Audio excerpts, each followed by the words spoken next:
আসসালামু আলাইকুম বন্ধুরা, সুহা কুকিং চ্যানেলে সকলকে স্বাগত জানিয়ে আবার একটা ভিডিও নিয়ে চলে আসলাম।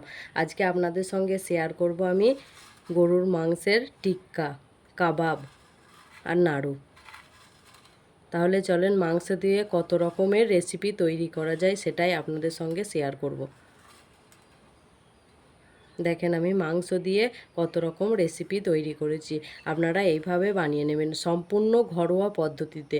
আপনার রান্নাঘরে যে রকম মশলা আছে সেই মশলা দিয়ে আপনারা তৈরি করতে পারবেন, বাড়তি কোনো উপকরণ লাগবে না। ভিডিওটি ভালো লাগলে like, comment, share and subscribe করতে ভুলবেন না। যারা ইউটিউব থেকে দেখছেন তারা সুহা কুকিং চ্যানেলটাকে সাবস্ক্রাইব করে দিয়ে আমার পাশেই থাকবেন। আর যারা ফেসবুক থেকে দেখছেন তারা ফেসবুক পেজটাকে ফলো করে দেবেন। দেখেন বন্ধুরা কতটা সুন্দর হয়েছে। নাড়ুটাকে আমি বেশি কড়া করে ভাজিনি বন্ধুরা, খাওয়ার সময় একটু কড়া করে ভেজে নেব। আপনারা এইভাবে রেখে দেবেন, দেখবেন খুব ভালো থাকবে আর খেতেও খুব টেস্টি, খুব মজাদার একটা জিনিস। তাহলে চলুন ভিডিওটি শুরু করা যাক।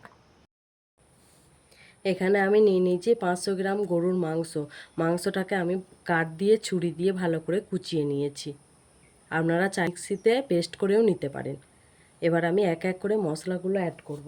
1 চামচ লবণ, চামচ লঙ্কার গুঁড়ো, চামচ হলুদ গুঁড়ো, চামচ জিরের গুঁড়ো। এখানে আমি নিয়ে নিয়েছি এই বাটিটার হাফ বাটি বেসন, আর নিয়ে নিয়েছি হাফ বাটি চালের গুঁড়ি। এই ছোটো বাটির চালের গুঁড়িটা দিয়েছি বন্ধুরা, মচমচে হবে জিনিসটা খেতে, সেই জন্যই আমি চালের গুঁড়িটা ব্যবহার করেছি। আপনারা চাইলে দিতেও পারেন, নাও পারেন। এবার আমি এটাকে মাখিয়ে নেবো ভালো করে। আর অবশ্যই লবণ আর লঙ্কাটা স্বাদ মেপে দেবেন।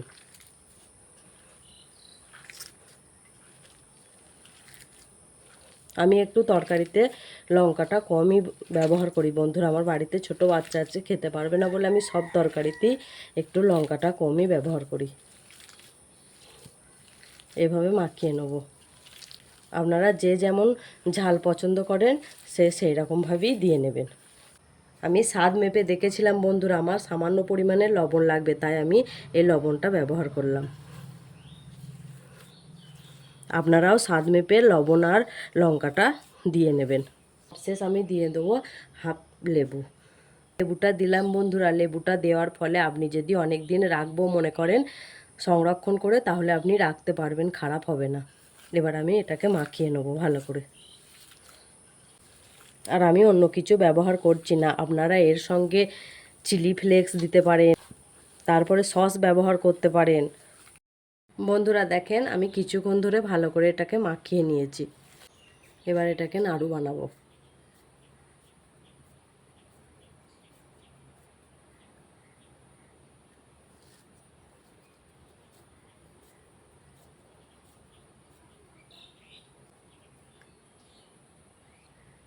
দেখেন বন্ধুরা আমি সব নাড়ু বানাইনি, কিছু নাড়ু বানিয়েছি, কিছু টিক্কা বানাচ্ছি।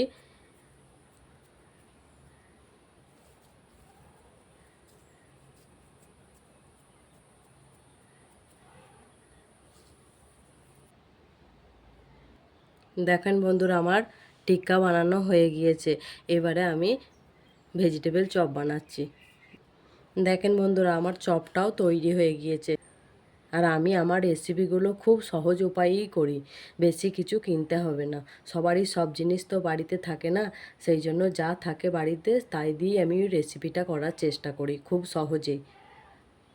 তাহলে বন্ধুরা দেখেন আমার তেলটা গরম হয়ে গিয়েছে, এবার এক এক করে ভেজে নেব।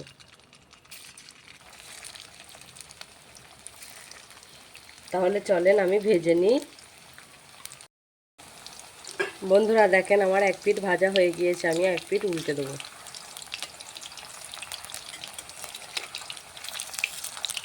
দেখেন বন্ধুরা আমার ভাজা হয়ে গিয়ে বন্ধুরা তেল গরম হয়ে গিয়ে কড়াইটা কেমনভাবে পুড়ে যাচ্ছে দেখেন। এবারে আমি তুলে নেব।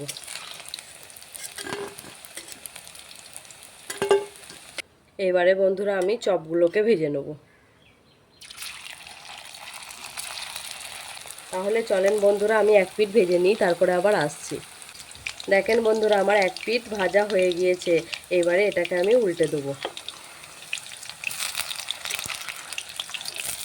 এভাবে এক পিঠ লাল করে ভেজে নেবেন। তাহলে চলেন আমি সবগুলোকে এইভাবে ভেজে নিই, তারপরে বন্ধুরা দেখেন আমার রেডি।